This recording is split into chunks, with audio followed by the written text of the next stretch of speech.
আমার জীবনটা এমনই, না কারোর যোগ্য হতে পেরেছি, না হতে পেরেছি কারো ভালোবাসার মানুষ, না কাউকে আপন করতে পেরেছি, না কেউ আপন করে নিয়েছে, না কাউকে নিজের কষ্টগুলো বোঝাতে পেরেছি, না কেউ কষ্টগুলো বোঝার চেষ্টা করেছে।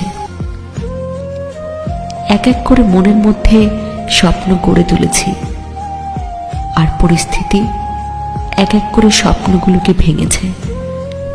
যতবার ভালো কাজ করে নিজের ব্যক্তিত্বকে ভালো প্রমাণ করার চেষ্টা করেছি, হ্যাঁ, ঠিক ততবারই এই অবুঝ পৃথিবী আমাকে ভুল বুঝেছে।